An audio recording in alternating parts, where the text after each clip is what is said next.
Continuing right along, I'm going farther in the Jake Hebbert's appreciation for nature of code script in the Python nodes in Grasshopper and showing you what's happening there. I got a little form here, and we're going to talk a little bit about the script and then making it more self-sufficient. So what we have here basically is a script that will take a seed, and if we look at it, import Rhino script syntax is rs. Get your randomness from import random as r, seed the r with seed, and then make yourself a list. Always remember to do that. You're going to have to, and you're going to have to append that list with what this function does.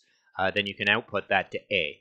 So he did a p iteration for point number, set that up for x, y, z in the Gauss function, coordinating the center point as 0, 1, 2 in the list, and then linking that with a standard deviation of x, y, and z capitalized as well.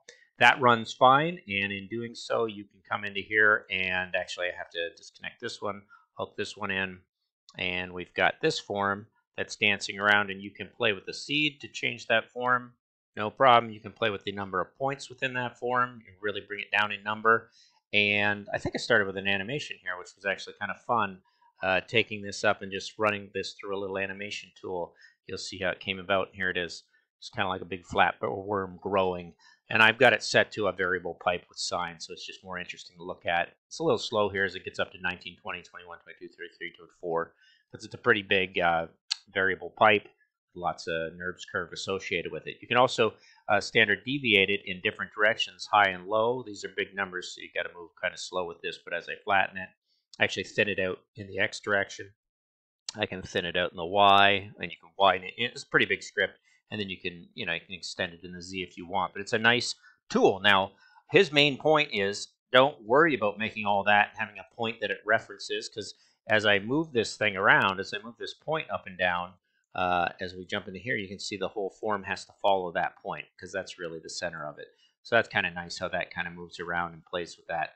I've got 3 kids in the background, and they are just had a long enough summer. I think all of us had.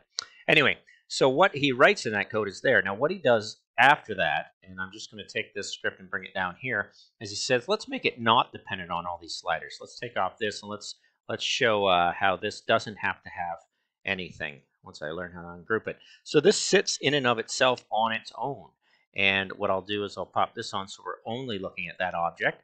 And there it is. And now, how does he default it so it actually runs? Well, this is where it's not so parametric because you've reduced all the inputs, but you can always cluster this, use it as a node, put it in your, you take this single node, Python node, walk up here into File, and use a creator object, and just pop that right into a Python node for a Gauss point cloud. And then you can pull your slide. It works with nothing hooked up to it, because how does that work with nothing hooked up to it? So let's go into here and close that one out, open this one up, and you'll see exactly what they did.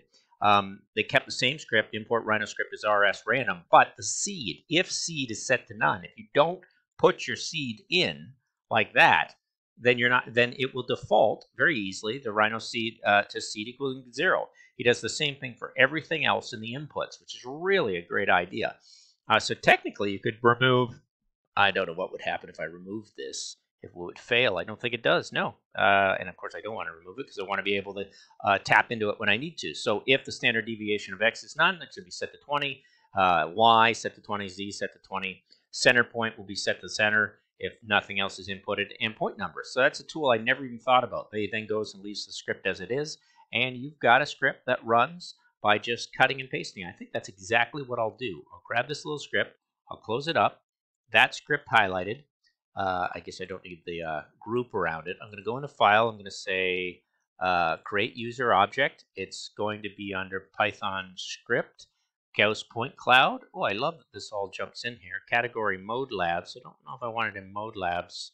I think I'll be okay because it's not Mode Labs. I should have another category. Let's do Hebbert. Oops. Hebbert. And NOC for nature of code, respecting that. And then I think that's enough. Tessellation object. I'm not sure why I have it. I don't want to list it as that. I'm just going to say Gaussian point cloud. Okay, and we can change the icon color. This just takes a little bit of time here. It's really slow on my computer. It's kind of frustrating, especially pulling up other things I'm okay with that. I don't have to hide the object. I think it's in there now. So if I go into maths, I go into scripts. Oh, Python script. No, I'm not sure where I hid it away. I should have been more careful where I was selected to where I put it. That said, it wouldn't be too hard to find. You just click on here and control, and there it is. It's in, well, it's just a Python node as my point cloud. So I wonder where I set that point object. It's got to be tucked around in here somewhere. There it is. There's a tessellation node, but that might have been a separate one. Now, that was something else I was playing with. I should have left it in there. Anyway, I've lost it in my desktop. I'll find it one day. I'm not really used to doing this so much, so just let me shrink that back to where it was. Having trouble just with managing things. I get so nervous when the kids are quiet because I know they're just going to yell and blow up at me. That's it. Nice and simple. I got another point here. I'll try and find out where I tucked it. I certainly know it's there and within here. And sometimes I'll just take that node. Yeah, what I'll do is I'll just grab that as a, that's what I'll do. And I think I've done it before. The snippets I have down here, Hebbert, the bounding box. So what I'll do is I'll just grab that as a whole, including the point, internalized. And I'll go into here and add it to my Hebbert. Where is it? So where did I put it? I thought it was in here. Oh, sorry, it's down here at the bottom. Hebbert and nature of code. We'll call that Gaussian point cloud. That's one way to bury it in there, so I actually know where it is on my snippets. We'll call it 001. And we'll pop it in there and there. So there it is. And now when I have access to it, I can just go back in.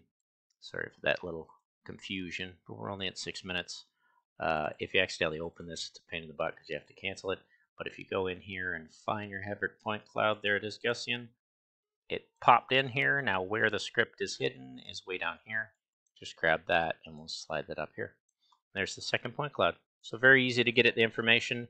And if I just wanted this, I could delete all this and I still could start plugging in information if I wanted to control that. So I could quickly like type in a slider 12 and just have Y affected by it, which is nice. And I can pull that in the Y direction. So yeah, really nice process. I never thought this way. If it wasn't for these videos online, I never would learn this. I think there should be more shared files and shared videos of GHPYTHON nodes. And people have done this years ago in the past, but it's new to me. So I'm just enjoying myself as I jump into it.